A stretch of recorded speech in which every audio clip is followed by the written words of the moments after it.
Hey everybody, Marcus C. Williams here. And I want to take a moment and talk to you guys about what's going on in Minnesota with this most recent ICE shooting. I want to talk to you about what's going on in Minnesota with this most recent ICE shooting and what's going on with immigration, globalism, and the future of our country as we know it, plus some of the maneuvers that Trump has been making. I think that we really need to talk about a lot of things because we're not having those type of conversations. And honestly, it's starting to get really concerning to see everybody at each other's throats when nothing is really being talked about at all. We've become too, as I like to say, teamified as a nation. And what that means is we see things as black and white. We see things as red versus blue. We see things as Democrat versus Republican. But very often we're not able to grasp the whole picture of everything that's going on because we're too distracted, not just with the day-to-day travails that are going on, but also with a number of other things that they've tried to push on us that are differences. And because they're differences, they want to exacerbate them and turn us against each other or use them as a fulcrum to wedge us apart. And that's been a tool of Marxism forever. So when you see these people that are screaming about communism and socialism and stuff like that, this is some of the tactics that you see them use. Why do they use those tactics? Because they're successful. Because people like to see, oh, well, this looks like me. Oh, well, I feel this way.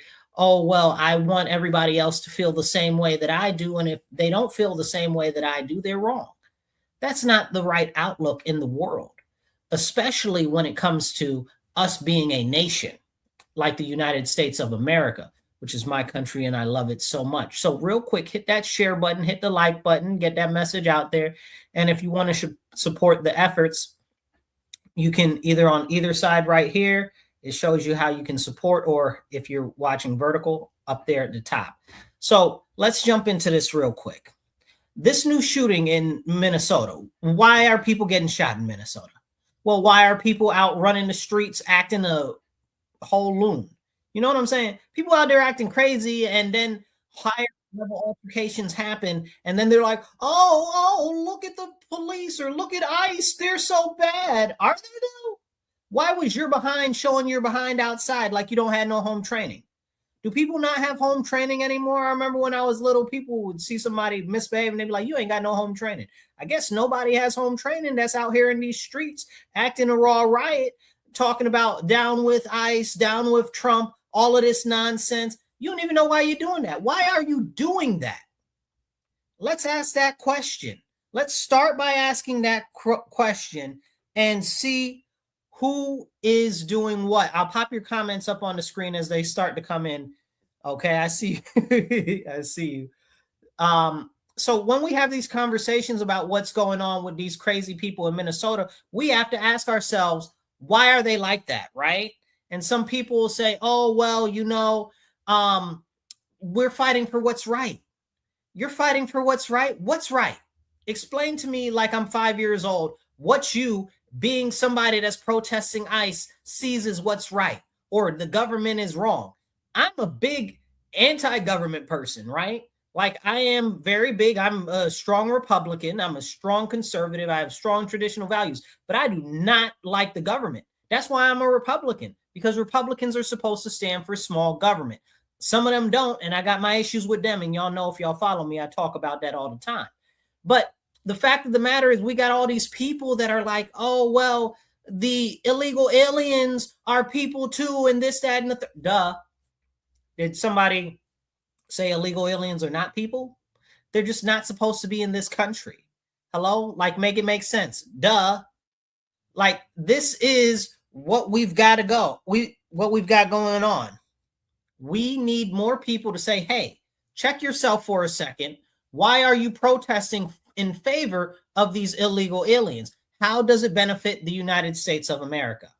Can we talk about that? Please, at least for a couple of seconds. We need to talk about what's going on in America, what's benefiting America, and not standing up for these illegal aliens who didn't even come into the country right. We got all of these people that are trying to come in our country in the right way, but people are standing up and championing for illegal aliens. Somebody's got to make it make sense. Who put in your head that you need to champion for those people? All of a sudden, everybody's a savior of the illegal aliens. Why is that? Somebody must have put that idea in your head. That is not an organic thought. Look at the refugees that are coming into this. It is treasonous. It is treasonous. Look at these. Let me say this. Look at the refugees that are coming in. Look at the people that are coming into our country legally. And then you tell me that those people don't deserve to be assisted. Of course, people that are coming here legally deserve assistance. Of course, refugees deserve assistance. But you're out here championing for illegal aliens, right? Like, you're not championing for the people that came in the right way, that went through the hard procedures to actually come into America. You're not out here championing for naturalized citizens and stuff like that. You're out here championing for illegal aliens. You're not championing for the Puerto Ricans and the struggle of the black man. You're not championing for white poverty or anything like that. You're championing for illegal aliens. Can somebody make that make sense? This has to be an inorganic thought, right? Because nobody just woke up one day and said, oh, let me fight for the illegal aliens. Let me fight for these people who I don't know, who don't care about America, who are out here waving foreign flags. Y'all should have known what time it was when people were out here waving Ukrainian flags, or waving Israeli flags, or waving Mexican flags, or waving Palestinian flags. And yes, I did point out Israel and Palestine, because we're going to have that conversation today for sure. So we need to have a conversation about all of these people in our country, in the United States of America, flying all of these other flags, and y'all are championing for them, not the United States of America, not American citizens. And we need to have a conversation about that. Because if we're America, shouldn't our citizens come first? I see these people out here standing up for these illegal aliens. And where I live, we got a ton of homeless people. I guarantee you on the news tomorrow where I live, we'll have some dead homeless people because of the cold. I guarantee you. This is something that needs to be talked about. We've got education is out of control. Not just where I live in New York State. And it's that way in many states, especially the blue states. The youth's future are being stolen away because the quality of the education just isn't there for them to get anything, even a McDonald's job, more or less a high-end, high technical profession. Can we talk about that? No, we're prioritizing illegal aliens. This is a serious, serious problem. Why are we focusing on this? Who told people to focus on this? That doesn't even talk about how hard it is for people to buy a house, people that are struggling to retire, the cost of the value of the dollar being less. And here we are, we have people in our country that just want to act up for the sole purpose of these illegal aliens. And that's a very, very, very, and the Somali flag, you're right, I didn't talk about the Somali flag and the Somali flag, but they want to act up for these illegal aliens. And how come nobody is talking about our issues as American citizens? They don't care about us. We don't matter, but you're out there marching for them. I saw my state senator, mind you guys, not my federal senator. My federal senator is Chuck Schumer. Terrible trash. That's a whole separate conversation. But my state senator, Jeremy Cooney, was out there parading around with these people that were crying about something that happened in Minnesota. I don't care about what happened in Minnesota. No offense. I do care, but I don't care because you're my senator. You're not the senator for Minnesota. You know, you're not in the Minnesota State House. You're in the New York State House. Why are you out here with these people talking about what's going on in Minnesota when we got people dying here, getting stabbed here, getting shot here in our district, and you're out there complaining about something that's going on over there? Somebody's got to make that make sense to me. It's really, really, really crazy. And they get into office and they take an oath, not just to our nation and to uphold our Constitution, but also to be representatives of our citizens, not foreigners. not illegal aliens, of our citizens. And here they are protesting and saying, we're going to fight for the immigrants and this and the third. And when they say immigrants, they conflate everything together because it's not about people who are immigrating normally. It's about illegal aliens. Okay? This is very important, and it's a conversation that needs to have.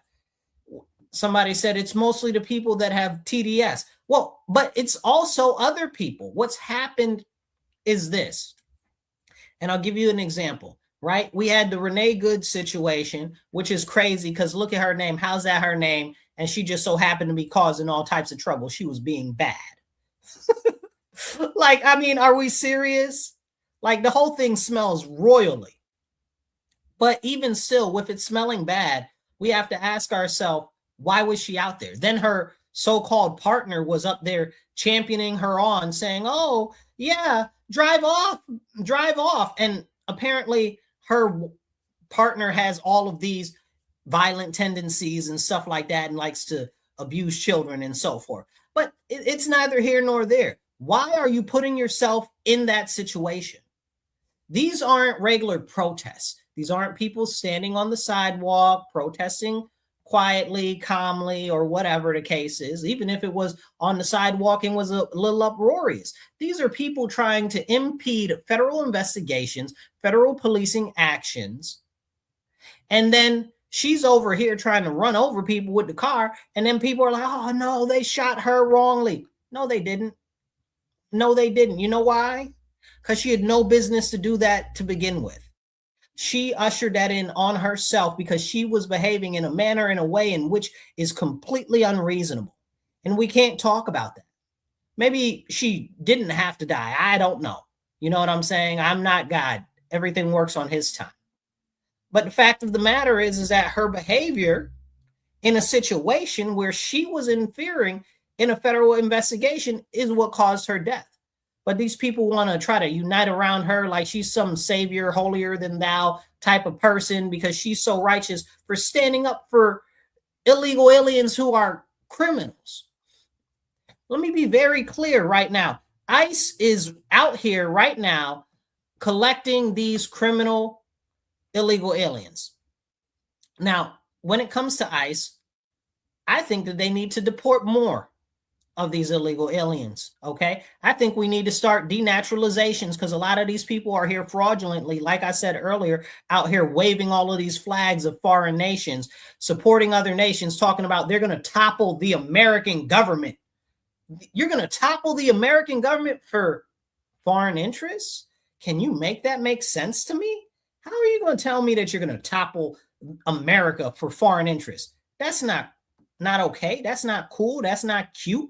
You are treasonous. You are an enemy of our country and of every American citizen. This is for real. Then as we have these conversations about this important stuff, we have to ask us, why are they interfering? Who told them that they should interfere in these operations? Is it just because they hate Trump? Is that what it is? Is it because Trump could arrest the devil and put the devil behind bars and they'd be like, free the devil? Like, is this crazy? Like, I mean, what are we doing? What are we doing? They arrested Maduro and everybody's like, free Maduro. Wait a second. The Democrats just last year were talking about how bad Maduro is and what he's doing and how much they support that other crazy lady. Like, what's going on here? Why can't we have this conversation? So we've got these people out here fighting back and forth with ICE and stuff like that. And it's a serious, serious issue. So people say, oh, well, she was innocent. She didn't do anything. Yes, she did. She wasn't innocent. Again, she's out here acting a raw riot, okay, impeding a federal investigation and then trying to run over officers. Okay, whether you say she was or she wasn't is immaterial because the fact of her actions show that she was not concerned for the officers or their proximity to her vehicle, which she knew the officer was in front of it. You know what I'm saying? And people are like, oh, well, the officer could judge the distance between her and this and that. And shut up. Shut up. So if the officer could judge that, could she judge that? These are just crazy questions we need to ask. But hey, it's too much like right to actually ask the questions. We need to have a serious conversation about these things because, I mean, why not, right? Like everybody is out here screaming about this issue or that issue, but it's screaming. Nobody's listening. Nobody's having a dialogue. And the first question that needs to be answered is, why are you out here for illegal aliens and you don't have the energy to protest for quality education for the children? I have never once seen any protest on the television about these people protesting because of the quality of education for the children. Drop a comment if you've seen them protest for the children. Never seen it happen. Never seen it happen. Why? I live in an area where there's a lot of crime. Never seen these crazy people out here protesting to stop the crime or the violence or victims' rights. Never seen them protest for any of that. I've seen them out here protesting for criminals. I've seen them out here protesting for illegal aliens. I've seen them out here protesting for everything except real tangible issues that need to be addressed. It's crazy. It's absolutely crazy. And nobody wants to have this conversation. But we must have those conversations. Please hit the like button and the share button. It doesn't cost you nothing. All right. And if you want to support, you can support on the side of the screens, tell you how to do it, or right above on the top, depending on if you're watching us vertical. So as we have these conversations, it's important that we ask those questions. Why are these people out here? Right? Like, why are they out here protesting for these illegal aliens? Who told them that that is a righteous cause? Somebody had to tell them. Well, I'll tell you who told them. The internet told them. The internet told them. These crazy institutions told them that. And Trump hasn't even really been in that long, and he hasn't deported that many people. You know what I'm saying? Obama deported more people. Bill Clinton deported more people. And we can't have those conversations because I guess Orange Man bad, right? Orange Man bad. That's all that anybody has to say. And a lot of these people that are in these different riots and stuff like that are paid agitators. They'll say, oh, well, some people are paid protesters. Yes, some people are paid protesters. But the more important people to watch are the paid agitators. Okay? We got to look out for them because they'll be in these different groups throwing rocks, hitting people, pushing people, causing problems. I saw this one lady in my area talking about she's going to be passing out whistles for people to impede the issues with with that ICE are doing, right? So she wants to stop ICE and make their job difficult. Let me tell you about the last time they did that here in Rochester, where I live. HIS was doing a sting on a child trafficking ring and a human trafficking ring. Let me say that again so you understand clearly what was happening.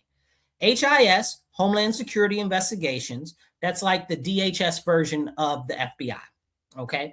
They were doing an investigation on these people that were human trafficking. Now, in my city, it's a medium-sized city, but there's a lot of human trafficking, a lot of prostitution, and a lot of people that don't have any business being here that seem to be either homeless or on drugs or being used as prostitutes. But more than that, we got a lot of people that go missing here all the time.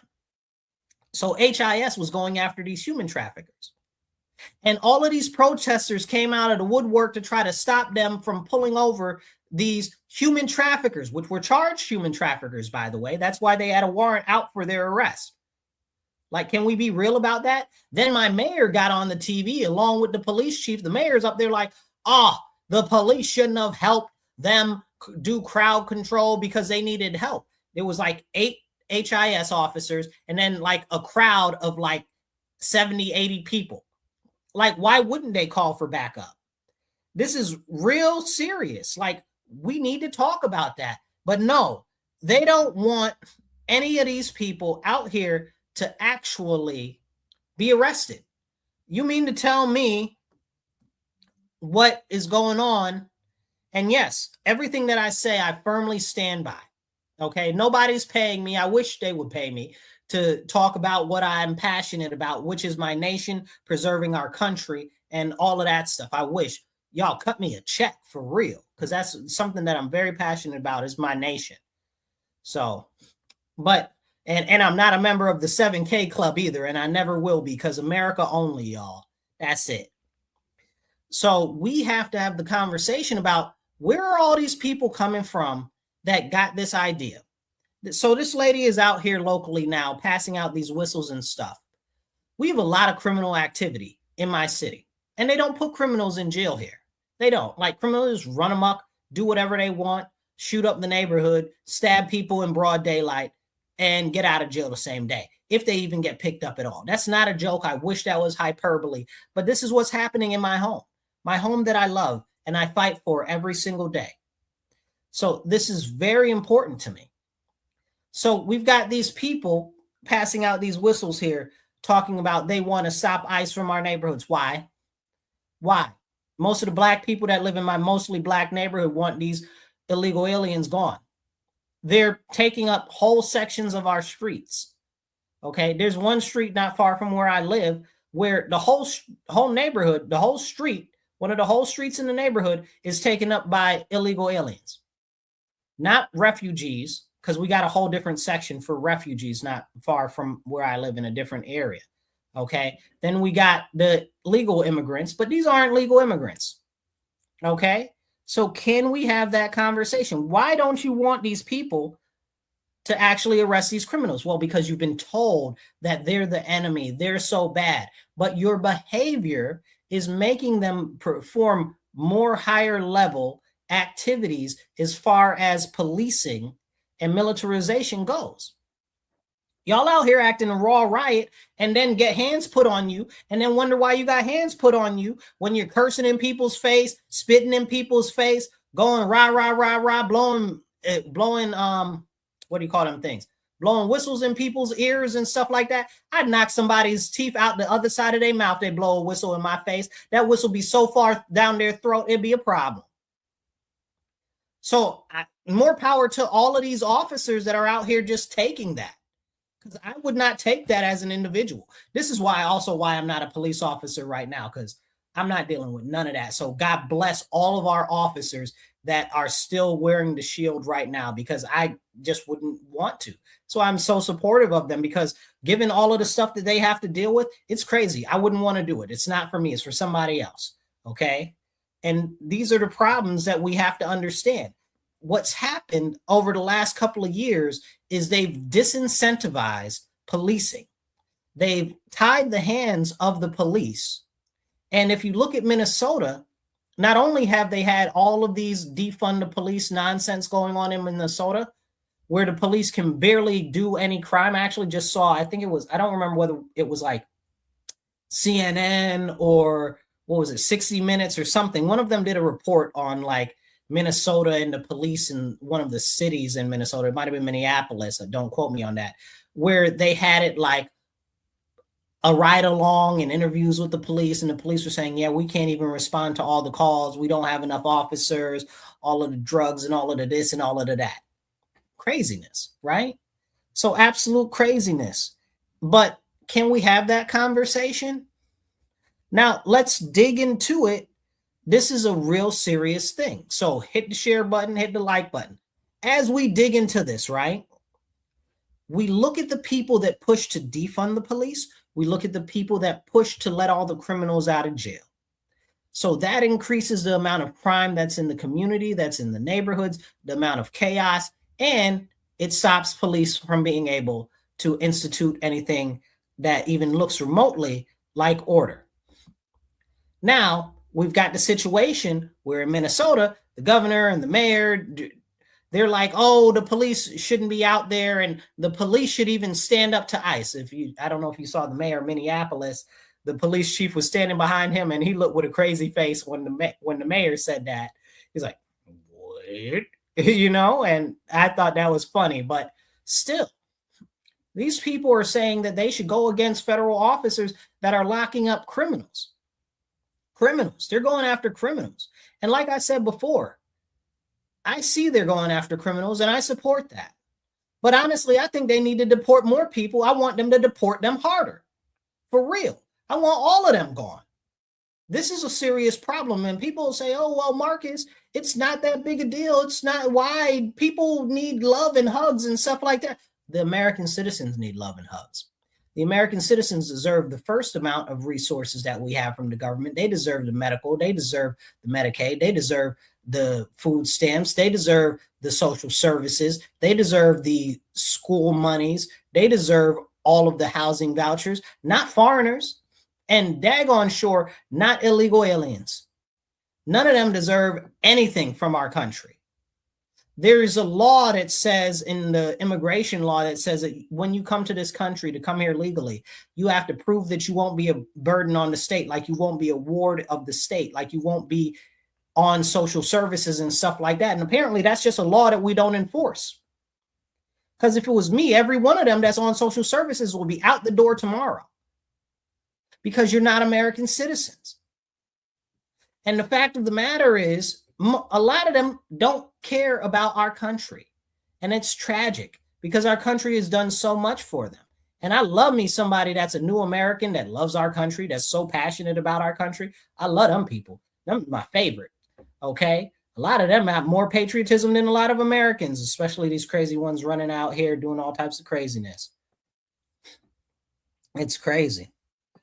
And as we have these conversations about these serious issues of what's going on in Minnesota, let me jump ahead to what happened today, this morning, where I don't know.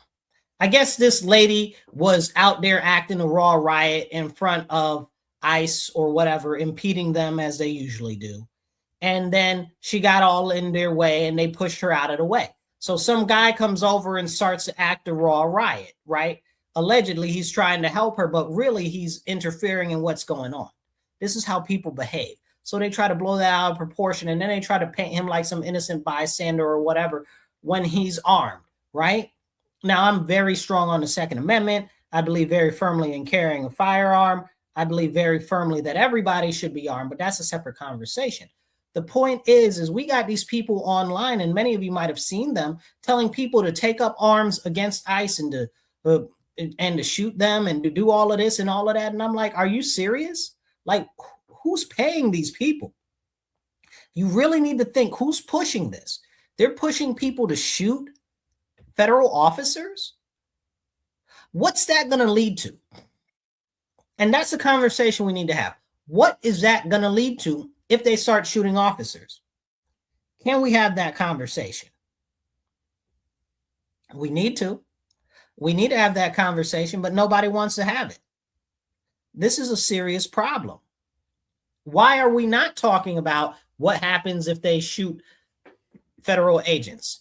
When they're out here talking about they're going to shoot federal, I'd lock everybody up online. I'd go after every single person online talking about, oh, they're going to shoot federal agents. That's a thought for inside your head. You know what I'm saying? Like that's not something that you say out loud. Like, are you crazy? Like, that's real problems. Like, you're tripping balls. Like, what are you doing? What are you trying to encourage? Like, they're trying to encourage the deterioration of our nation. They're trying to encourage separatism. They're trying to encourage division. They're trying to encourage a so-called revolution. Now, wait a second. They want a revolution in our country in honor of foreigners. I want you to think about that for a second. These people want a revolution in honor of foreigners in our nation. They're all treasonous. They should all go to prison. Facts, full stop. Okay? Like, I'm not a big fan of the government. I think the government should have been tipped over and poured out a long time ago. And I stand by that. Okay? But the fact that you want to overturn the American government, not for the citizens, for foreigners and foreign interests and Marxism and socialism, which is antithetical to our nation's foundations, that's crazy. That's crazy. That's treasonous. And that's the behavior that they're trying to be out here and they're pushing. This is really crazy, and it's a problem. But nobody wants to have that conversation. These people are creating the situation that they say that they don't want. So clip this. This is exactly what they're saying they don't want. They say they don't want military police, Okay, they say they don't want more federal policing, but they're out here acting a raw riot. So what is going to happen if they behave crazy like they're acting up? It's going to encourage more heavy federal level policing. And people like me who have been speaking up against that for years, like I can't even say no to them because you're out here doing everything that you can to hinder legitimate federal interactions and searching for these criminals. Like, I don't want them to militarize the police more. I don't want them to federalize the police more. I've been arguing against that for years. But here, all of the sudden now, Trump is in office and he's a good bad guy. So we're going to focus on him and what he's doing and make him like he's some new Nazi leader or something like that. Like he's Mr. Mustachio. So everything that he do must be wrong and evil, and we'll show him, right? What type of crazy nonsense is that? If these people that call themselves socialists and communists and anti-fascists are out here behaving all types of crazy, they're behaving all types of crazy, what do you think is going to happen? You think they're not going to have to call in more federal level police? They're not going to have to call in the National Guard if you're behaving all crazy, preventing them from doing their actual duties? Do you think that that's not going to happen? So you tell me that you don't want it, but then you behave like you want the belt. You know? You ever have a little kid or babysit a child and they're like, oh, well, and they do something bad and you're like, I'm going to spank you. And they're like, no, I don't want a spanking. But they keep doing bad behavior. Well, clearly you want the belt if you're going to be out here, keep acting a raw fool. I don't want the military to move in. I don't want them to issue the Insurrection Act. And that's another thing. Where is all this talk of the Insurrection Act coming from? It wasn't from Trump. It wasn't from, what's his name? Stephen Miller. Like if Stephen Miller ain't saying it, he say some crazy outlandish stuff sometimes, real way more serious than even I would be like, you know, maybe you need to have one cup of coffee, not two, dude. But even he didn't say anything about putting that forth. So it's coming from the news and these leftists that are like, oh, Trump's going to use the Insurrection Act. Trump didn't say anything about that until they started talking about it. And he's like, no, I'm not going to use that or whatever the case is. But you're saying you don't want the boot, but you're doing everything you can to circulate this concept that they're going to use the boot because of what you're doing. And then you go out and you keep doing what you're doing. Can you make that make sense to me? If you don't want that end result, why would you behave in the manner that's going to usher it in? And who's really behind the scenes pushing that? We need to have these conversations because clearly all of this stuff is orchestrated together. It's all working for one purpose. And I tell you this right now. What's happening, and I call it the shadow hand, right? We've got foreign interests. We've got billionaires that are largely funding these nonprofits and these activity groups that are out here acting a raw riot, and some of them that are just behind the scenes doing some other shady stuff. We've got these people that are just plain corrupt that want to use all of the chaos to raise up their own sales and benefit their own selves and their own bank accounts. And then we've got China.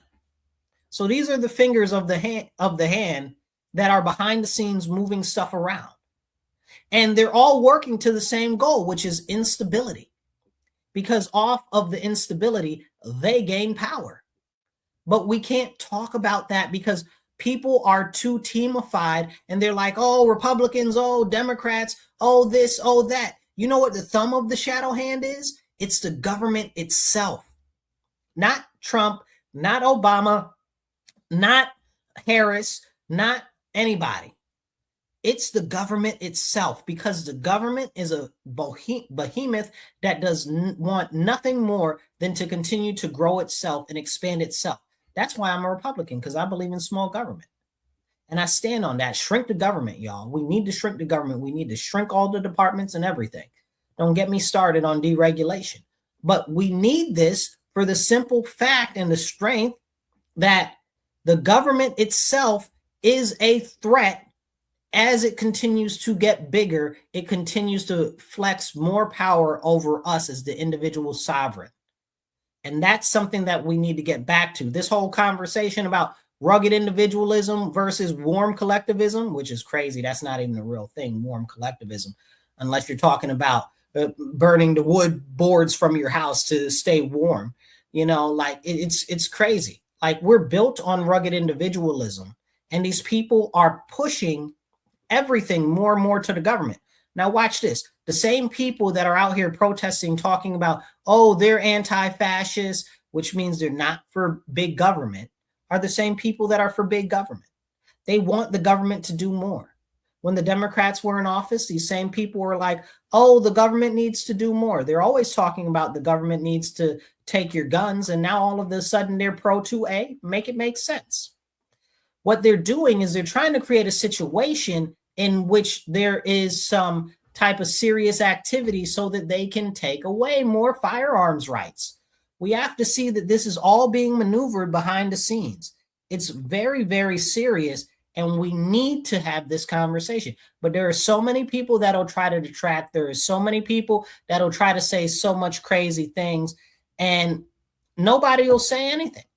Nobody will do anything because we're stuck and we're locked in this conflict of red versus blue, Democrat versus Republican. And again, behind the scenes, it's the shadow hand. The shadow hand is one, the thumb is big government itself. It doesn't matter who's in the office. Okay. Two, the foreign interests. Okay. Foreign interests and foreign countries. Three, you've got the billionaires. Okay. That are funding all of these nonprofits and these crazy organizations out here getting these people to act up, as well as other billionaires behind the scenes doing other crazy stuff. Four, okay? China, y'all. We got to remember that China's always doing everything that they can to manipulate our nation and break us apart because it gives them more power. And not just in the United States, but on the world scale. That's what we see happening with Canada. We'll talk about that in a couple moments. And then also just the people that are involved with all of the shenanigans or in the government itself, but a lot of the people that are outside of the government that are just involved that want to raise their own sale or help themselves get money or whatever, grift off of the stuff. But can we have those conversations? No, because everything's black and white. Everything's Democrat and Republican. It's so much more serious than just that simplified situation. And none of that takes into account the world scale of what's going on. And that's what we need to really talk about. What's going on in the world? What's happening in the world? Why is this happening in the US? And why is it happening in the US right now? Do you know? If you know why this is happening right now of all times of times, drop a comment in the comments, okay? Also, hit the like button and the share button. So we just had the Davos, right? The Davos event with the World Economic Forum. And in the World Economic Forum, that's where all of the super wealthy people and the leaders of the Western world and everybody from all around the world that has all the money, they go to Switzerland and they all party and hobnob together and talk about how they're going to rule over us poors and what they're going to do to us and where they're going to move everything in the future. That just happened at Davos. Drink water, stay hydrated. So that just happened at Davos. And we had Trump go up there, and Trump spoke, and he was like, listen, I'm not playing with none of y'all. Y'all been manipulating America. Y'all been acting a raw riot. And since I've gotten back in office, all I've been doing is handling business. I'm working on fixing our economy. I'm working on making us the strongest nation in the world, and we are. And I've done a great job. And he went on to say, and look at Canada acting a raw riot, talking about they're out here going to be best buddies with China now. Now, if you guys don't know, there's a history there with China and Canada, and China really letting all of these people from China, I guess you would say, infiltrate Canada. So with that happening and people not talking about it, go look up what happened with Huawei and the Huawei's daughter. I think she was like one of the high-level executives of the company as well, vice president or something. But look up what happened with that. Okay, look up the Chinese training in Canada. Look up that. Look up the Chinese police stations in Canada. Look that up. So Mark Carney is over there, all there sucking on the toes of Xi Jinping, and so is England right now.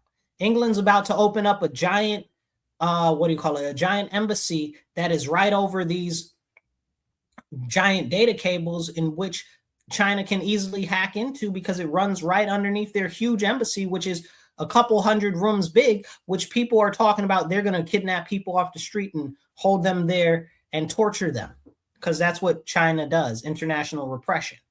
So you can look that up. So this is something that's very serious, what's going on. So when Canada says, oh, we're going to get all buddy-buddy with China, that's a problem. Like, are they dumb? Like, are they stupid? Like, Mark Carney isn't stupid. He was the head of the BIS. And if you want to look up some shady type of people, you think the World Economic Forum is shady, you think George Soros is shady, you want to talk about these international bankers. I seen some of them comments down there. I see the group chat going, okay, the international bankers. Talk about the BIS. Go look up the BIS, the Bank of International Settlements. Craziness. Like, if you thought the IMF was bad, they're way worse. Look them up too if you don't know who they are. So when we have these conversations about what's going on over there, Trump's talking about how great a job he's done. He's refocused America on America and America's interests. And this is what he's talking about in his speech. But what was very interesting is, he was like, listen, we're going to do what's best for our country. And you're either with us or we're just going to cut you out. And we're going to work with whoever's with us.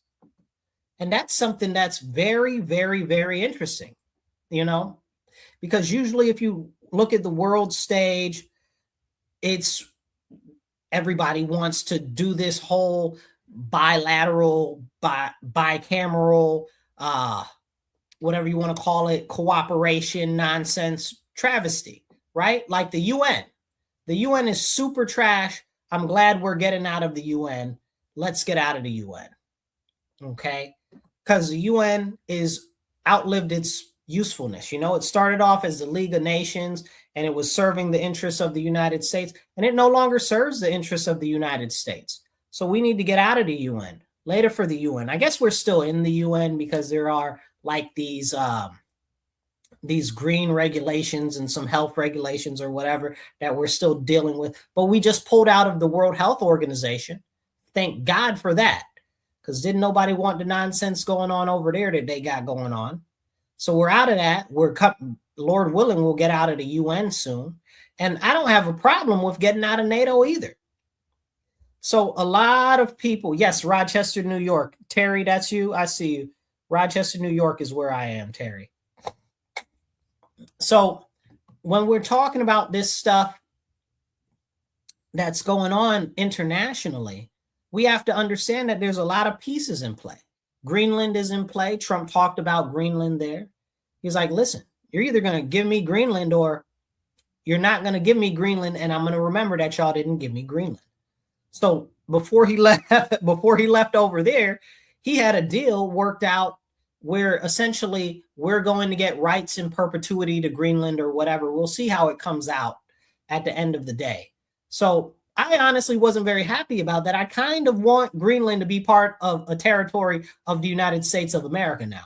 You promised me, and now you're talking about some other rights in perpetuity too. I don't want rights in perpetuity. I want it to be part of America. Period. Full stop. Okay. You sold me a dream. I want the dream. Give it to me now. Okay.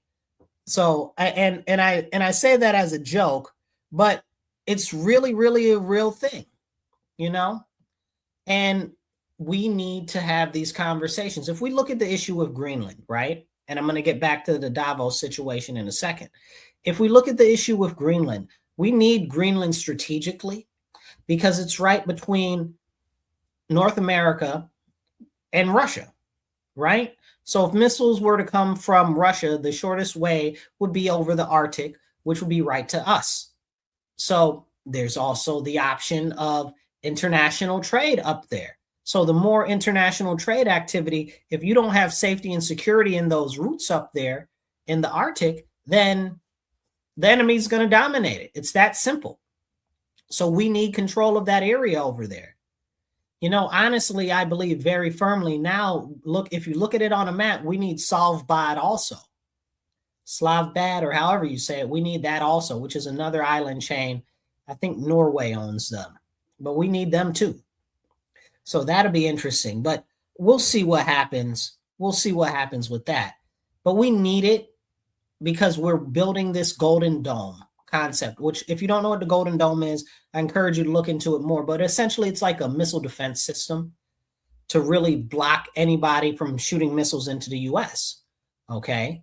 Now, Canada, and this goes back to Mark Carney and his nonsense with China, Canada is supposed to be working with us to build the Golden Dome, but they want to be jack-offs and they don't want to help.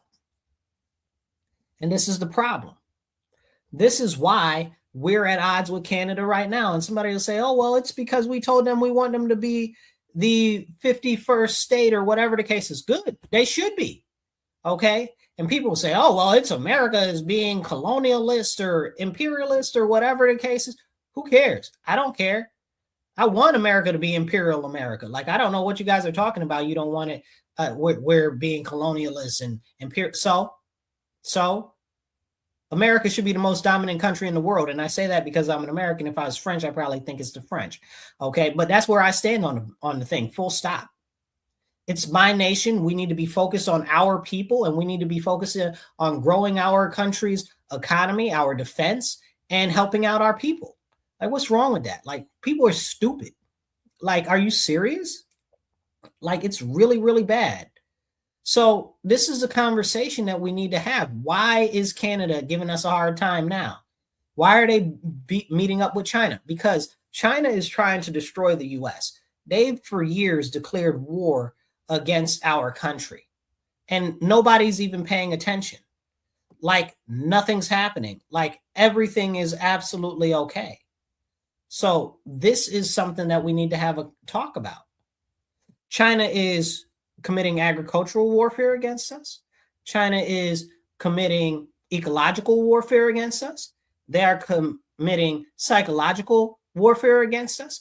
They are committing all types of different warfare against us. They're just doing everything except shooting bullets. Cyber warfare, biological warfare, COVID and stuff like that. All of the diseases that they found in that disease manufacturing lab that China had in LA. Let's talk about that. We can't talk about that. Go look that up because that's crazy. China had a disease lab where they were cultivating poisonous diseases right in California. Go look that up. That got busted up a couple months ago. That was crazy.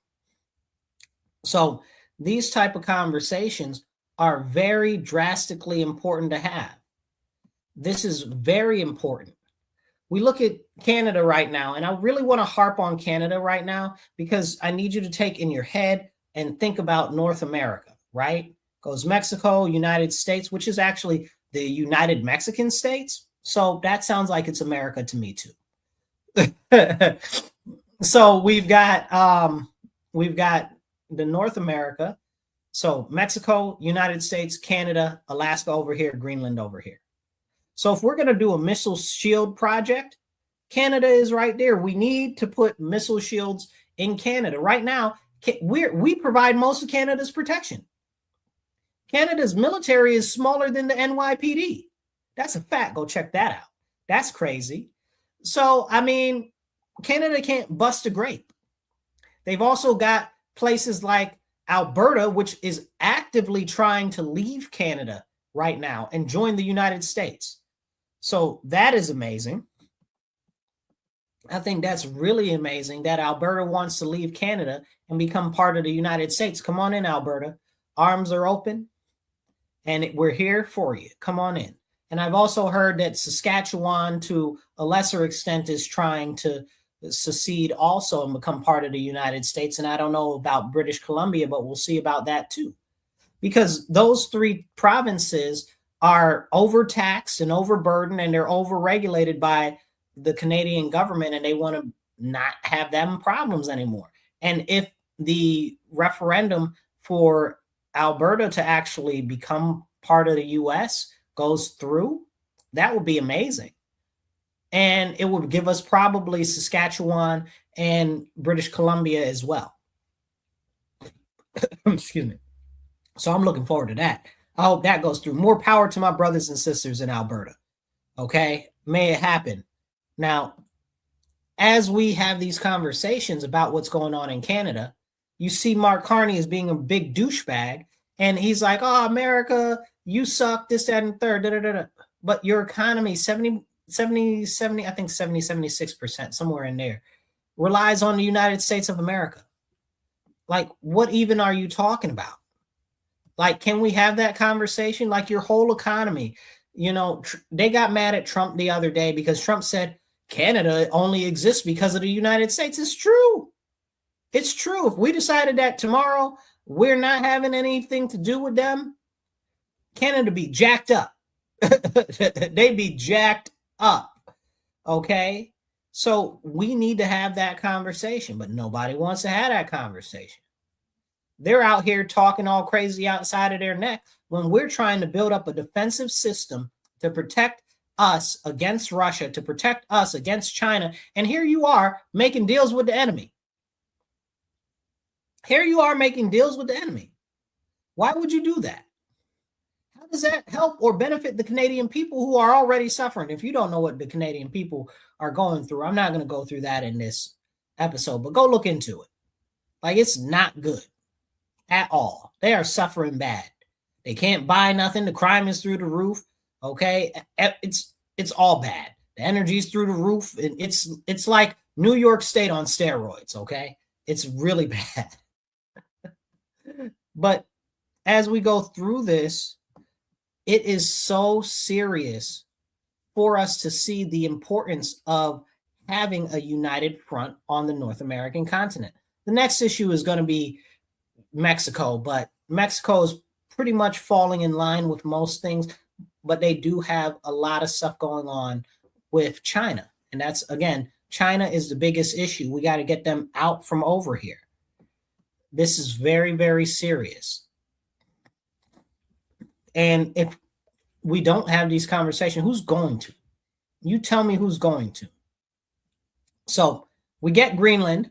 We're good there. Then Canada hopefully will fall in line. But if it doesn't, maybe we should fund Alberta's secession. I'm just saying. Now, let's jump back over the sea and go back over the pond and go back to Switzerland real quick. So also at Davos, guess who was over there? We had Governor Lily Liver himself, okay, Governor Newsom, out there talking crazy out his neck, trying to make the president look bad on the national stage, on the international stage. When you're a governor of our country, like, you're trying to undermine what the president is doing. Are you dumb? He's not dumb. He's smart. He's highly intelligent. Don't let anybody tell you otherwise. But he is a puppet for China. We got to get rid of that dude. Him, Eric Silwell, and a bunch of the rest of them, okay, who are agents for China. Mitch McConnell, too. I don't even know how he's still in office, as old as he is. But that's another conversation. But this is so serious, and we really need to see what China's doing to us. They are using Governor Newsom to try to undermine our efforts. What is up with that? And why can't we have a conversation about that? This is serious. It's really, really serious. And I don't think that anybody really understands what's going on unless you put it all together. So let's talk about what else is going on in the world stage and what's going on in, I guess you'd say, Europe, right? So look at Europe. Europe, there's only a couple of countries that are going around that actually have anything going for them. A lot of them have all of these issues with, what would you call it? Immigration, to say it loosely. And I guess it would be non-heritage Europeans, which apparently is a thing that they're saying now, non-heritage Europeans. That's funny. Because the other about a week or two ago, what's his name? Vivek Ramaswamy got on the stage at AmFest and said, heritage Americans don't matter. That'd be me, my family, and anybody that is either one of the families from the original settlers, or American Indians, or even that would be people that are here from previous to the Civil War. So apparently, heritage to this Indian dude, okay, he's talking about our heritage doesn't matter and it doesn't make you more American. It absolutely does. It absolutely does make us more American. Like, you're tripping, and you can go back to India if that's the way that you feel. Okay, we got a red dot over here, Hindu, talking about, oh, God this and God that. Which of your 50 million gods? Don't play in my face. Okay, masquerading like you believe in the Christian God. There is only one true God. Okay, that is the Lord our Father, Jesus Christ, and the Holy Spirit. Okay, we have a triune God, and that's it, and there ain't no more. Period. Now, when we have this stuff going on, where we've got these people telling us that being a heritage American doesn't mean anything, it's the same globalist rhetoric. You have to listen, and then you have to listen again. So now over in Europe, they're talking about all of these people, these foreigners and stuff like that, are causing problems because they're non-heritage Europeans. And it's true. It's very, very true. And that's a problem. But they try to manipulate the language, and they try to manipulate how you think, so you can't conceptualize what's going on. And when they do that, they got you. And that's what they want. They want to have you in a position where it doesn't matter whether you believe what they're talking about or not. They want to have it set up so you can't think outside of their little box or their little confines. And this is where we're going. So now we've got all these places in Europe that have problems with all of this migration nonsense, and it's tearing their whole area apart. So what Trump is saying, Trump is over there like, listen, UN doesn't work. The European Union is for trash. Okay, NATO doesn't work. Okay, we've been paying for NATO. We've been the ones who have been supplying NATO with all the weapons, and nobody's really paying their fair share. And that's serious, because we can't carry the weight for all of Europe, and then Europe wants to go and fight with Russia. We don't want to fight with Russia. You know how expensive that is? Not just money, but in manpower, in industrial power. Like, why would we want to fight with Russia if we didn't have to? Like, but France is over there like, yeah, we're going to fight with Russia and all of this and all of that. It's crazy. We're not doing that. We're not doing none of that. So why would we? And this is what people need to think about. If we're over here funding everything that goes on with Europe, we're funding the European Union because they collect more, I guess you would say, fines on our actual companies that are operating over in Europe than they actually get money-wise, monetarily. And that's kind of crazy. That's really, really crazy. And people need to look into these things, because this is all important. It's so important, but they don't want you to think about it. They want you to be distracted. They want you to be distracted. And who's this? Yeah, you're right. The other countries aren't doing their part. We're doing most of the work. We're carrying the water for everybody. And that's what we're having to deal with right now. And it's expensive, bro. It's expensive carrying the world on your back. And Trump doesn't want to do it anymore. He says, we're done with that. So he said, if the UN isn't going to play ball, we're not messing with them. We're not funding them no more. We're out of the World Health Organization, and we might be out of NATO. And people are like, oh, our allies in NATO, our allies in NATO. What allies in NATO? Who? Which allies in NATO? Make it make sense to me. The French, who rolled over in World War II?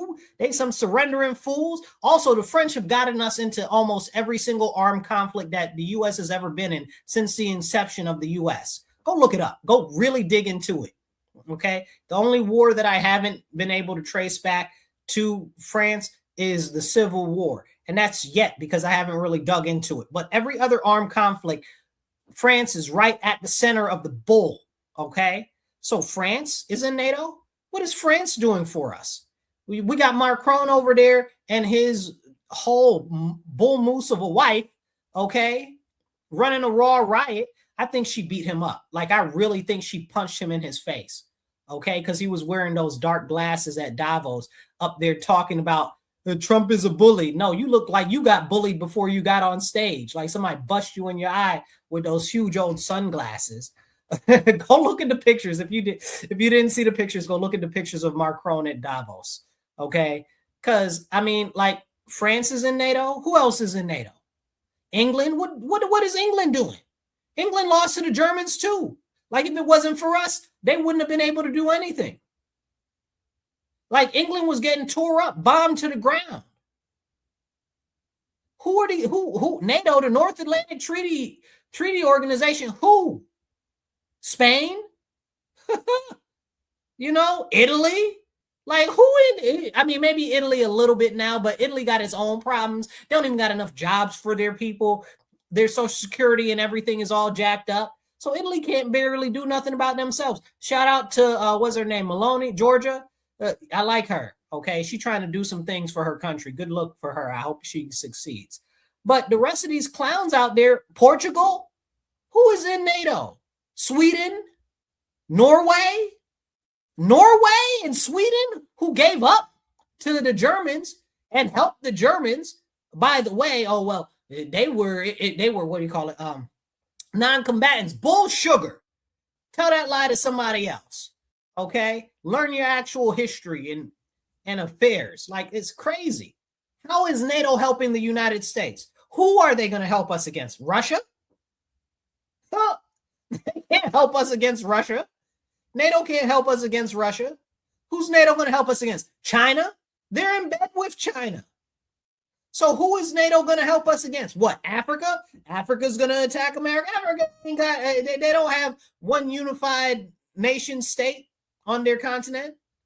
Is Australia going to attack America? Like, who is the North Atlantic Treaty Organization going to help the U.S. fight against? Who?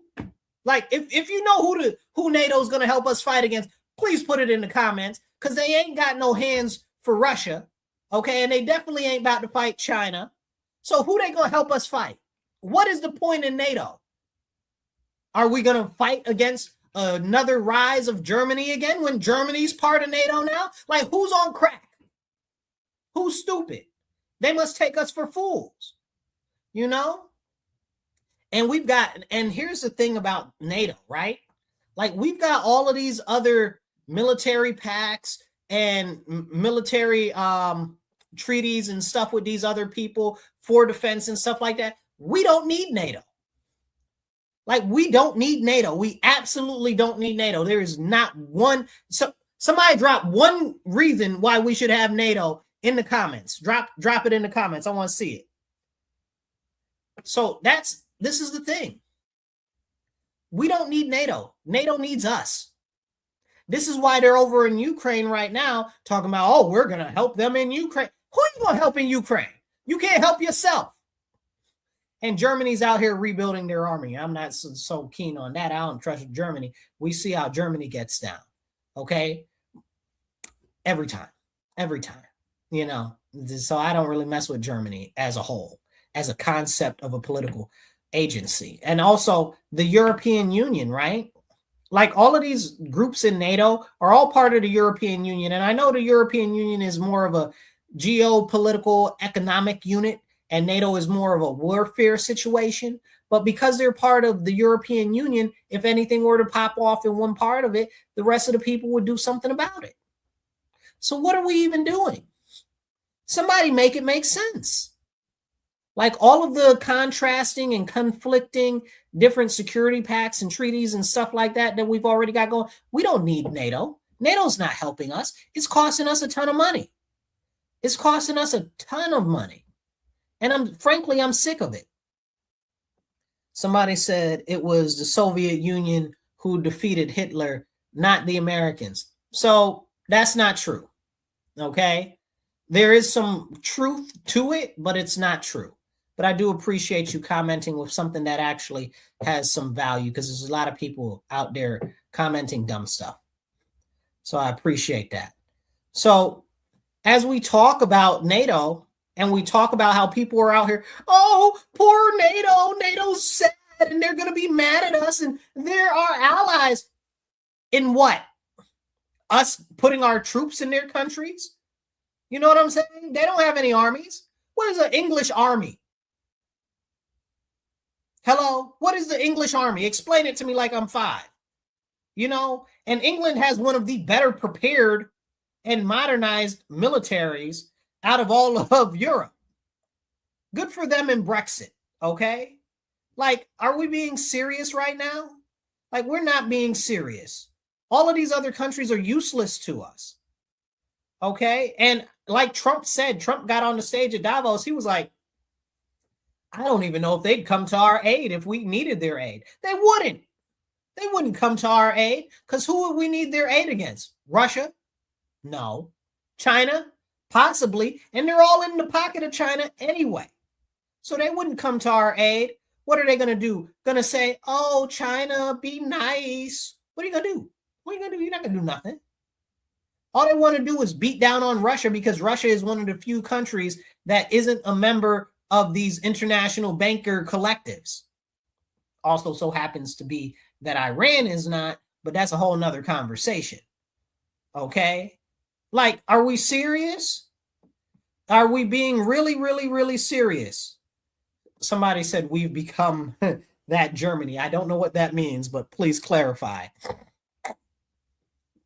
We are the world's bodyguards. We are. We are. And NATO is super trash. I agree with you too. This is exactly what the problem is. We're out here running around, policing the world, and it's time that we stop that. It's not benefiting us. It's costing us a ton of money. And it's really a problem. So when Trump comes into office and he's like, well, we're only going to be worried about the, I guess you call it the Western Hemisphere, right? So that's all of the Americas, North America, South America, Central America, right? He says that's all we're going to be worried about is our own backyard. Good. Good. Because I don't care about no sand countries. I don't care about none of the Africa, Australia, the Asia. Outside of Japan, I kind of like them. And the Philippines, I got a special affinity for them because we need them to become a state. We need them back. We should have never gave them up. We treated them bad when we had them, and we need to treat them real good and offer them full statehood if they want it, or they can just become a territory. So, but that's a longer conversation. I talk about that often. I really think that we need them back in the fold. Cuba too. Cuba's next though. We're coming for Cuba. Cuba's happening real soon. Next couple of months, maybe. We'll see what happens with Iran, but we'll be at Cuba soon. Okay? We're working on becoming the power in the Americas once again. Once again. We're working to run stuff in Americas once again because China has put their foot all in our backyard. Right now, they've just built last year a $3.5 billion deep water port in Peru, which means that they can put military ships in Peru. And now the U.S. Trump is putting a $1.2 billion port in, I forget what it's called, Calico or something like that, which is right near the port that China has, because we need a presence in South and Central America. And we can't have China there. China's all in Nicaragua. We're probably going to go in there again. If you guys don't know, we went into Nicaragua before, back in the 80s under George Bush the father, and that was to get rid of Noriega. So if you've heard of Noriega before, that's that whole situation. But China's all in there. They're all in Jamaica. Ask a Jamaican about the Chinese in Jamaica. Ask them what's going on there, you know? Ask them. Ask them why they aren't fighting against the Chinese. Anyway, let me not go in that direction. But ask them why they're not fighting against the Chinese in Jamaica. Ask questions. Okay? We really, really, really need to actually focus on America right now. What we can control and where we can control things. So Trump's put out this new proposal with the Board of Peace, right? And people are asking him, oh, is that going to rival the UN or this, that, and the third? And Trump's like, UN sucks. They haven't been doing what they're supposed to do for years. And now it's an issue with the UN trying to even establish anything. You saw the issue with, what was it, UNRWA? the people in the United Nations that were supposed to be doing the schools and the health and stuff in Palestine, and they were using them for trafficking different bombs and missile materials and all types of stuff is crazy. It's crazy, you know. And I'm not a big person that trusts Israel, but I distrust the UN more than I distrust Israel, if that makes any sense. So I believe them on this case. But this is the problem. This is the whole issue. Right now, the UN is not actually doing what we need them to do as America. So Trump said, that's fine. Let them do what they're going to do. We're going to open this board of peace, and the board of peace is going to actually administer the whole area of Gaza. So they're going to put all of this funding into it. They're going to work on rebuilding it. They're going to work on protecting it. And he's got all these different nations that are a part of it. He offered even Canada to come be a part of it. Canada said, well, we're looking at it, or whatever the case is. And then I think it was the foreign minister or whatever they got in Canada was like, no, we're not going to do it because, yeah. And Mark Carney said all that crazy stuff at Davos. So Trump said, well, I'm taking back my offer for you to be on this board. And previously, Mark Carney was like, well, we just are trying to figure out the financing options because a permanent board membership comes at the cost of $1 billion. I'm not sure exactly what that money is going to be used for, whether it's going to be used as like an investment account to do different projects and stuff, or whether it's going to be used for any type of military or security funding. I'm not sure what that'll be used for, but it's kind of nice that we won't be the ones spending all our money. Drink water, stay hydrated. So as we see what's going on with this thing with the Board of Peace, it's very interesting, and we'll see how it works out, because the people were asking Trump and interviewing him and saying, is that going to rival the UN? He said, I don't know, maybe, could be, you know. And if you look at the countries that he's trying to bring into the fold for that, he's even offered Russia to be on the Board of Peace there. Now, Russia is a big power in the world too, and I feel like a lot of people forget this.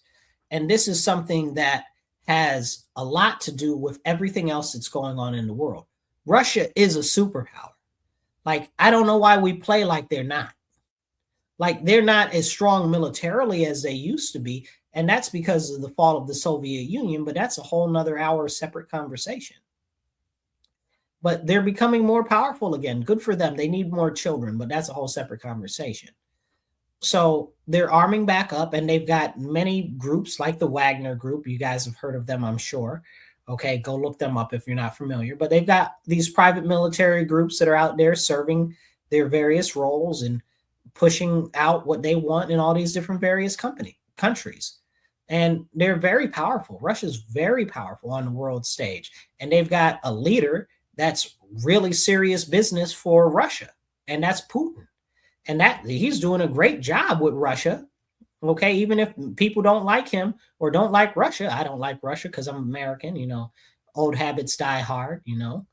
But he's done a great job for Russia after pulling them out of what was a complete destructive era at the end of the collapse of the Soviet Union. Like, there was complete destitution. So it's not crazy that all of the people there love him. He's the only leader that a couple of generations know. And he's also done great things. So the older people know a lot of the great things that he's done. They see what he's done, and they're like, okay, he's cool. Now, what's happened is Russia has tried to normalize their dealings with our country since they turned into the Russian Federation and no longer were the Soviet states, the Soviet socialist states. So, I mean, it's no wonder Trump is like, hey, come be a part of this board because you are a world power and we need to work on normalizing relationships. We do. And I don't care how much people feel some type of way about that. I stand very firmly on the fact that Russia could never defeat China. And without Russia's help to combat China, we'll take too big losses. So, and that's coming up soon. Sooner it looks like the more likely and more likely. But that's also the reason why Trump just started up this thing that I guess technically it's in the talking stage. It's on paper. It's not a real tangible thing yet, but it's called the C5, not the current C5 that we have right now, which is like the Central Asian nations, but it's the and it's the what do you call it? The excuse me. It's India, China, Russia, and America and Japan. So those are the countries that are going to be in it. Now, I don't think that China should be in it. Y'all know, if y'all watch me, y'all know how I feel about China. I can't stand me in China, but the US, China, Russia, India, Japan. So that's the 5 nations. It's the C5, and it's not the C5+1, which is, again, that's the Central Asian nation. So if you look it up, you got to look up the difference, because the C5+1 is Kyrgyzstan, Kazakhstan, Turkmenistan, Tajikistan, and Uzbekistan. So there is a difference, and we do have to make sure that we're actually acknowledging that they're different things. So those are important things. So we'll see what happens with that. If that ever comes up, that would be very interesting. So I guess the concept is it supposed to be like something similar to, but different from the G8, where the world powers that are world powers in population and economy actually get to talk out different issues and work and collaborate on different things. And what's going on is they really want each area to have, each country to have its own area, like a sphere of influence. Like if you go back and you study the Cold War, you'll hear about sphere of influence and stuff like that, but it goes and it transcends just that period of time. It's before and it's after. Sphere of influence is very important when it comes to economy, politics, and warfare. So that's very, very important to talk about. But if we were to do this thing with the C5 nations, we could just completely get away from most of what the G7 is doing, which isn't really helping us. Plus, Trump always said that he thought that Russia should have never been kicked out of the G8, and that's part of the problems that we're having today. I agree with him on that.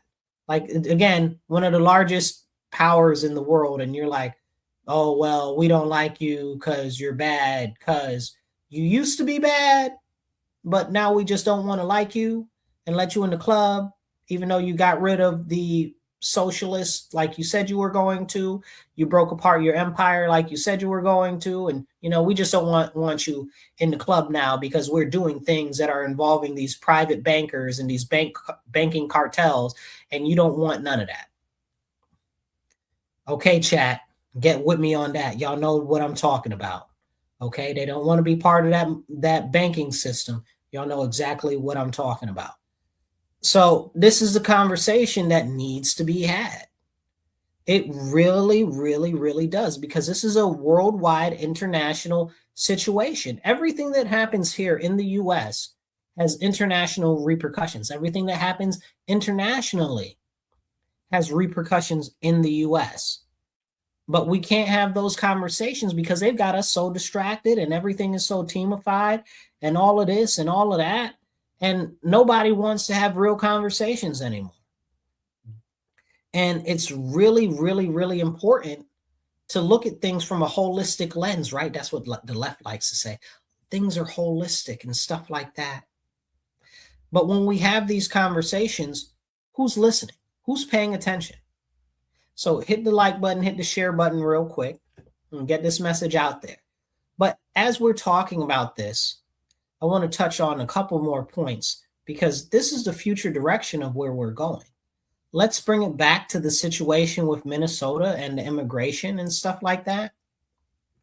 What's happening with the immigration is not just happening in the US. It's happening in the European Union, outside of a couple of countries like Hungary, Poland, and I forget the other two. There's like 2 more. Maybe it's Lithuania and one other one.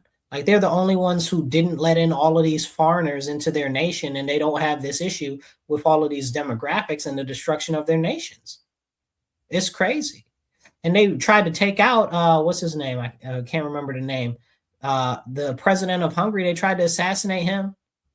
They tried to assassinate, where's the other guy from Slovenia? That's another country. Slovenia, they tried to assassinate him. They're over there trying to overthrow Slovenia now. They just tried to say that the UN wasn't going to recognize the election results and all this because they're trying to topple their government again, because these people don't want to be beholden to the EU. They don't want to be beholden to all of this nonsense with all of this globalist loss of sovereignty trash. And that's what these crazy people over here in the US are pushing for, and they don't even see what's going on. They don't even see what's going on. They're serving the purpose of the globalists. If you're going to tear down the country, the United States of America, right? Let's play this out. Let's play this out, right? We got the socialists and these communists that are talking about, oh, we want to overthrow the government. We want to overthrow America, blah, blah, blah, for our interests, which don't actually match up with the American way of life or American history. Okay. You want to do that and replace it with what? Communism, socialism. Okay, cool. You want to do that, and what's going to happen to our country? How are you going to run the United States through a completely closed, centralized government?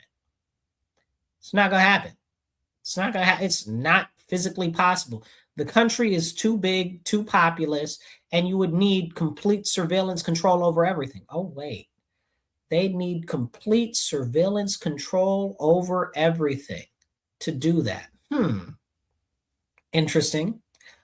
Some other people are trying to push surveillance and the creep of surveillance on the other side.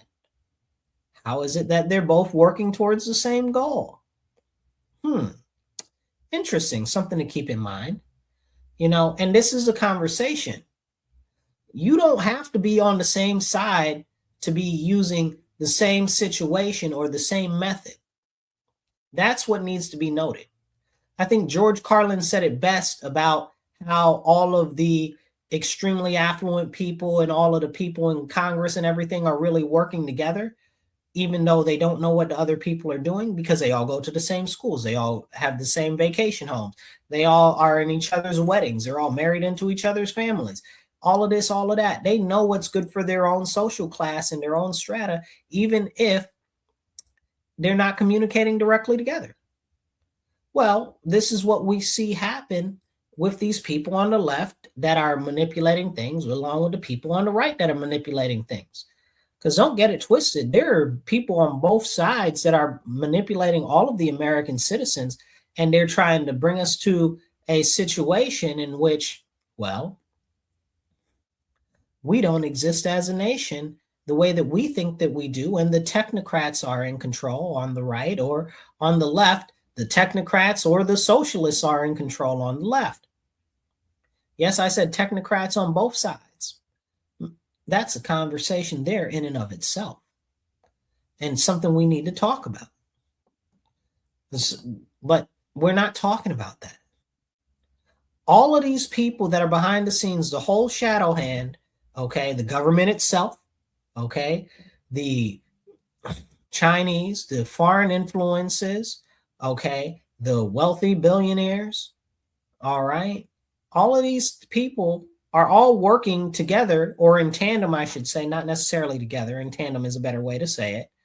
In tandem for the same purpose of deteriorating the spirit of the American people, creating division in the American people so that they can more easily take over. That's it. It's that simple. And here we are. We got people out here causing problems on the streets to usher in further heavy-handedness from the federal government. At the same time, they're talking about they don't want fascism and they don't want heavy government. Who's stupid? Who's stupid? Who believes that noise? Like, because you look at what's going on and you're like, you're going to cause exactly the things that you don't want. And I bring this up because, again, if these crazy people do take power, what's going to happen? China is going to come in. They're going to carve up our country, make things worse, put more power in. China's already essentially in control of California. That's its whole own conversation. That's a big, huge problem. We got one county. I forget what the name of the county is, and go look this up too, because it's important. There's one county in, or it might be a city. It doesn't matter. Go look it up. there's this lady, and she's the head of like the board of elections, and she only speaks Chinese. She doesn't speak any English at all. Make that make sense. She's not even an American citizen. Make that make sense. How's that happen? How's that possible? You know, these are conversations that we need to have. We're not having them. We're not having them. And the people in our country are tearing down our country on the inside. For who? Like, you're not going to benefit from tearing down our country. Like, are you stupid? You're just making us weak. And what's going to happen? All of our enemies, because remember, America's blown up pretty much all of the world. I don't know how many countries we haven't blown up, but I'm sure I can probably count them between my hands and my toes. You know, like, are we being serious right now? Like, our enemies would love to see us fall. If America falls tomorrow, Canada won't take us. Mexico won't take us. Who's going to take us? Stop being stupid. We have to preserve our nation. We have to preserve our way of life. All of these illegal aliens, they got to go because they're draining our resources. And at the end of the day, you'll say, oh, well, Marcus, they deserve this. I don't know what the hell they deserve, honestly. Okay. But whatever they deserve, it's not from us because they're not from our country. They're not our countrymen. They're not our citizens. They don't deserve a lick of spit from us. That's how serious this is. Because what you guys don't realize is what the CBO, which is the Congressional Budget Office, and the OMB, which is the Office of Budget and Management in the federal government, is saying that the AI and the machines are going to take all of the jobs in the country. They said like up to 70% of the jobs by 2030. By 2030, that's like 4 years away. Like, are we serious right now? That's like 4 years away. The federal government, even though nobody listens to them because they actually talk numbers and facts, even though nobody listens to the OMB and the CBO, they're still right. They're usually right, by the way. So when they're out here talking about all of the machines and the AI are going to take our jobs, we need to listen. But you know what? Don't even listen to them. Listen to the money man, Jamie Dimon. Jamie Dimon is the CEO of JP Morgan Chase, if you don't know. One of the biggest banks in the world and the biggest bank in the United States of America. He was at Davos too, okay? And he was at the World Economic Forum talking about, he said this is a quote from him, semi-quote. He said, well, AI is going to change the whole landscape that we're facing in the economy. And a lot of the jobs are going to go away and a lot of jobs are going to change and a lot of people will be replaced and maybe we'll make a couple of jobs, but it's going to change the whole world. And it is what it is. It is what it is, you guys, is a terrible, horrifying statement from one of the most powerful people in the world. That is a terrible, horrible statement. We're going to lose so many jobs. And you're saying it is what it is. Essentially, it's unavoidable. It's too late. And he said, you just have to prepare now for what you can.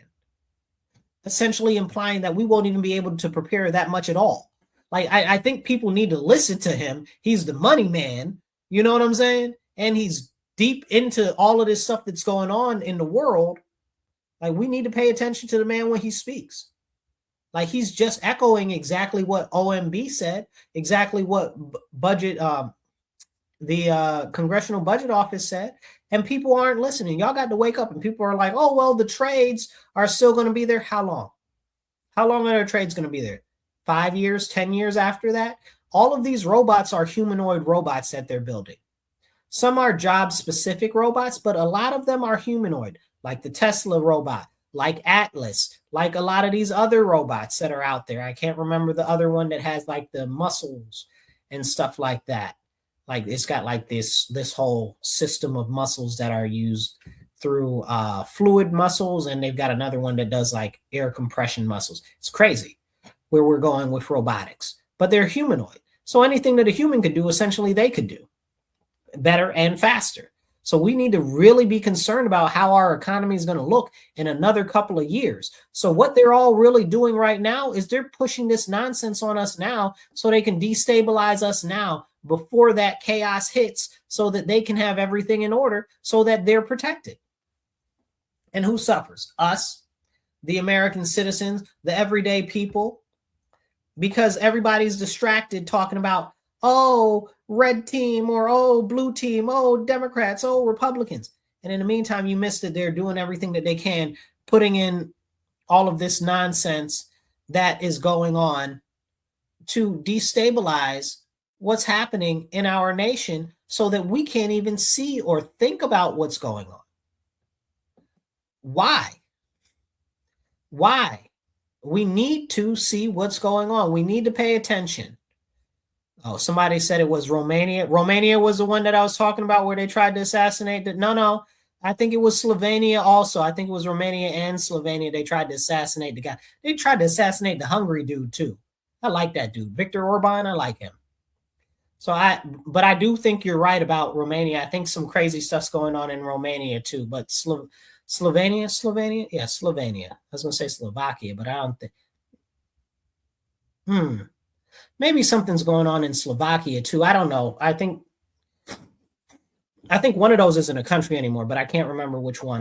There's so many countries over there, and they change like every couple of years, so I don't remember completely.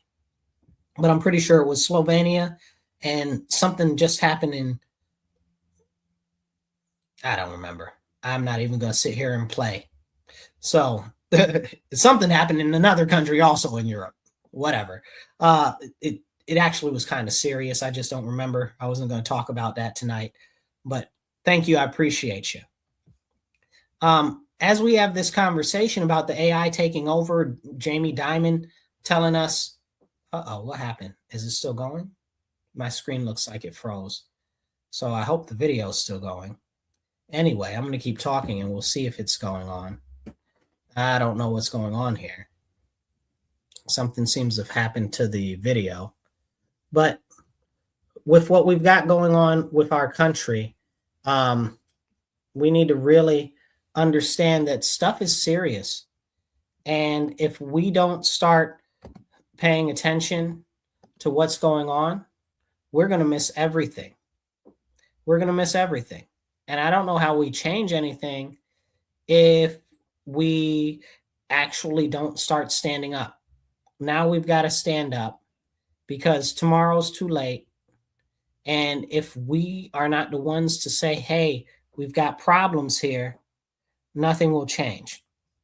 And we have to make sure that we're actually getting stuff done now. Because if we don't, I don't know what to tell you for later. I really don't. We're going in a direction that's like a highway down the wrong path real fast. And nothing is being done about it. Nothing whatsoever. I'm praying.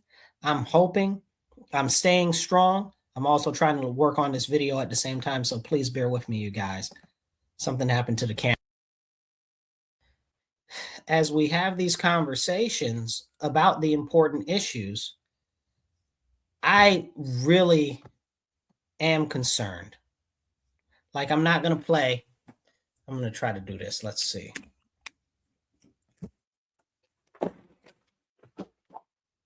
So as we have these conversations about the serious issues that we have going on, let me try to change the camera to the other side here.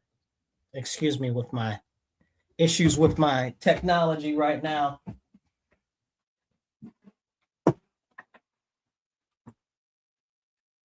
Emergency camera adjustment. Let's see. We'll fix that in a minute. Change this here. Here we go. Let's see. All right, there we go. We are back, you guys, back in action. All right, excuse the camera issue. So as we talk about the CBO changing things and what's going on with the AI taking over, we have to talk about what are our jobs going to look like? What's going to happen? This is why we have to get rid of all the illegal aliens. Because if we do not get rid of the illegal aliens, we're not going to have enough of an ability to actually service our own citizens. And that's a conversation that's not being had.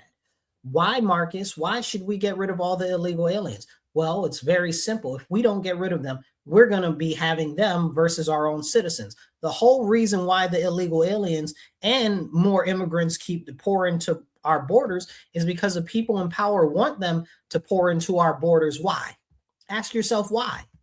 Why? It doesn't generally help America for all of these foreigners to come in. So why would they want that to happen? It's real simple.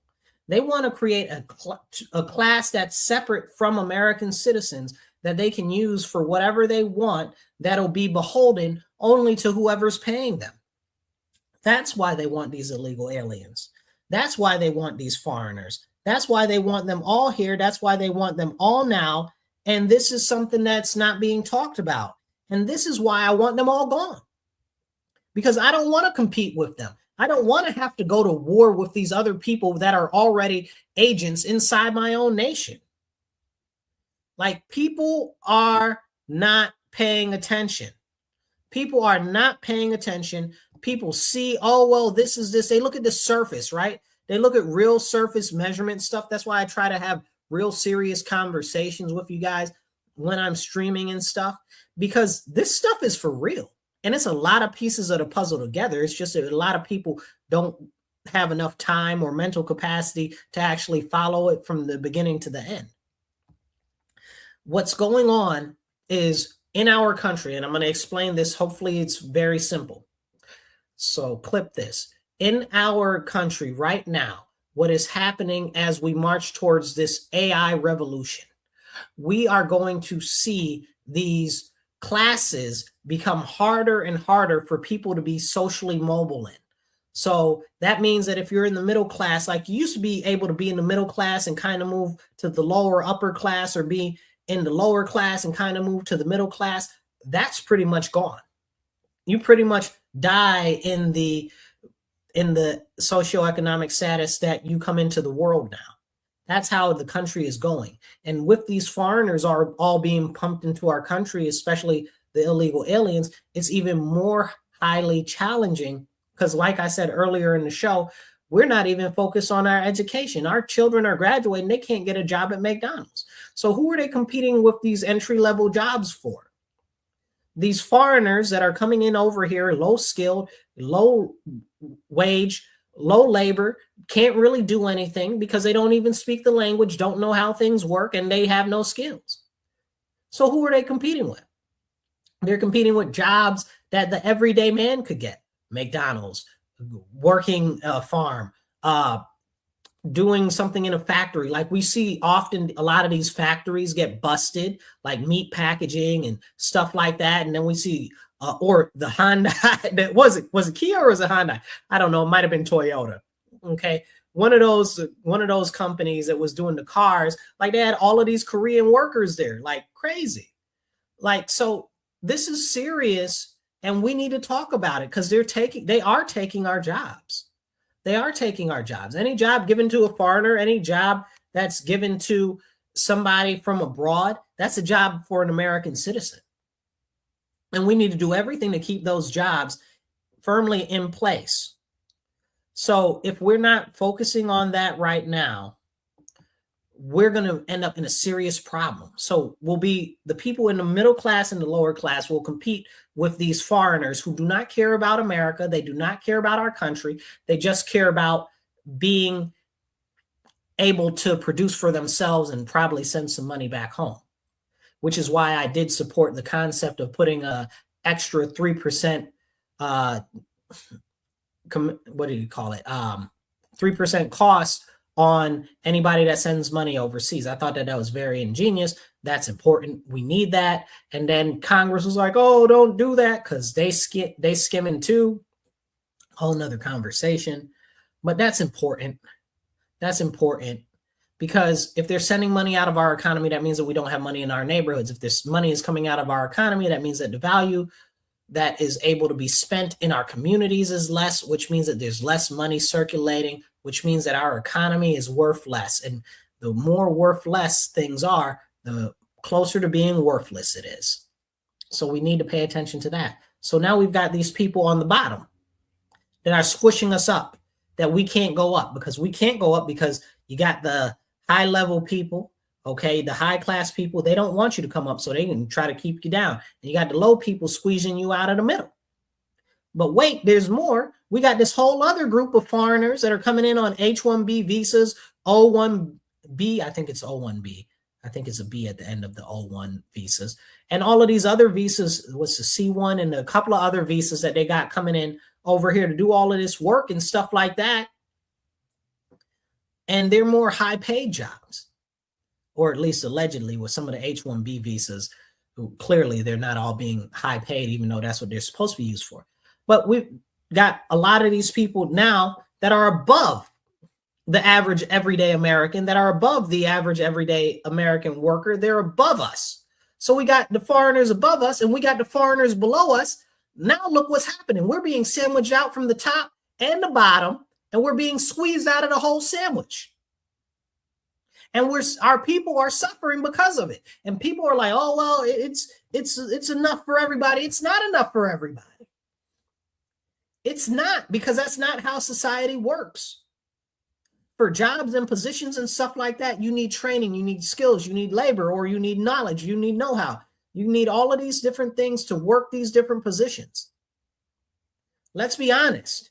And I was watching one of the ladies that runs a military defense company the other day, and she's like, yeah, man, we'd love to hire more people, but even with all the training programs and stuff, it's going to take us another 10 years to hire the people that we need with the skills that we need, because we're going to have to train people to have those skills. But by that time, we'll have all machines doing all of the jobs. You'll have all machines doing all of the jobs. And this is what I'm talking about, back to the AI and the machines, and why we got to get rid of all of these foreigners. Because she said it out her mouth. In the next 10 years, all the jobs will be taken by machines in her company. That is serious. That should be the red flag and the alarm for everybody. Like, she's got a multi-million-dollar, okay, I think they do something like almost a couple $1 billion a year. I forget what the name of her company is, but they do a couple $1 billion in contracts a year just with the government. Just with the government. And she's talking about in another 10 years, because the people don't have the skills now, they're turning everything into robots. But you go to McDonald's, and the McDonald's is all robots. There's some McDonald's is, depending on where you go in the country, the whole thing is run by machines, run by AI, run by robots. It's got like one person in there. Like, we got to be honest with what's going on and happening in our country. And it's very, very, very serious. But not enough people want to have these important conversations. It's so bad.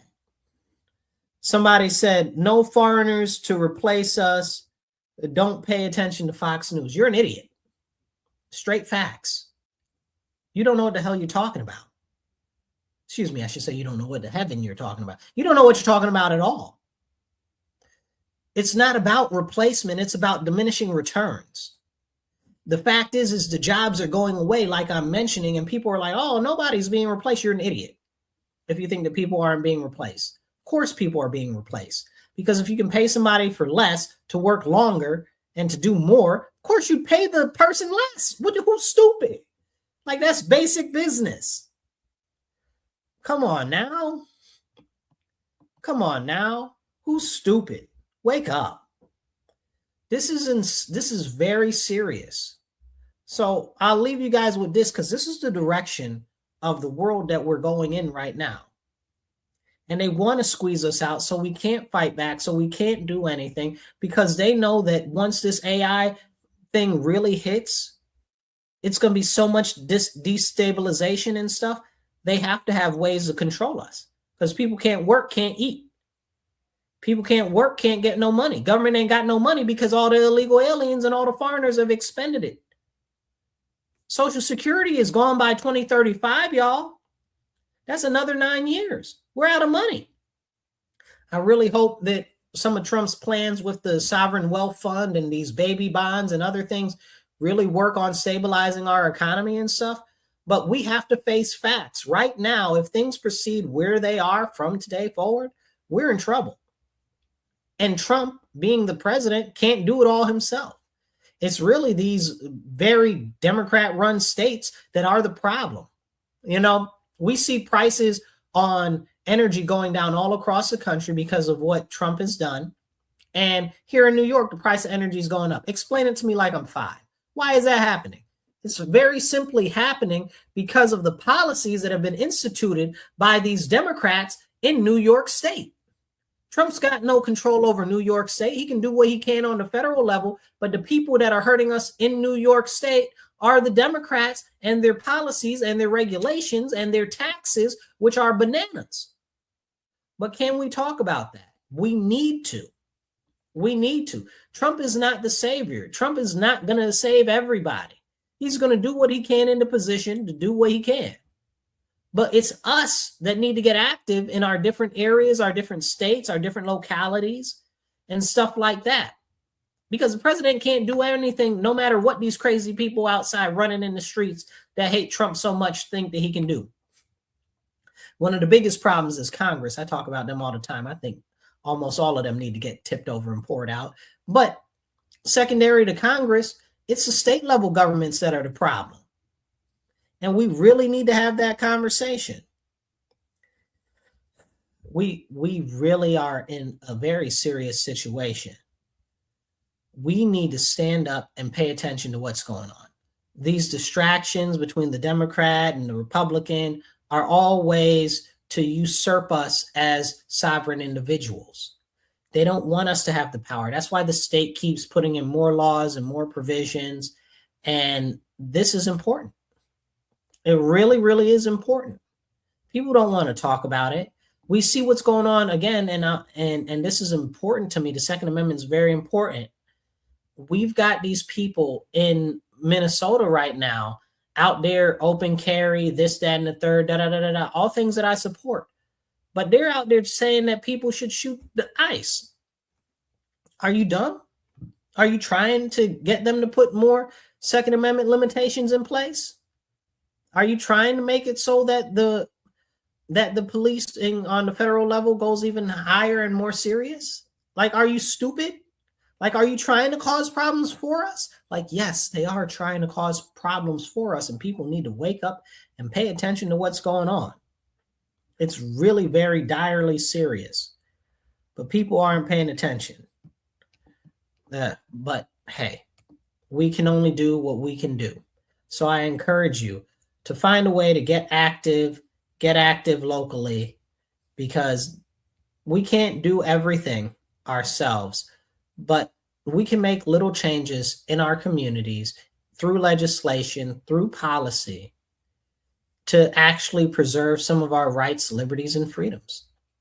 And that's where we start. But I encourage you, just get a little bit active, go to a town board meeting or a school board meeting, or join your local political committee, because if we don't do anything, nobody's going to do anything. And don't fall in with this whole, my team nonsense. You got to remember, the bigger picture is the government is out for itself. It's not about individuals in the government. It's the government itself is its own living entity organism. Okay.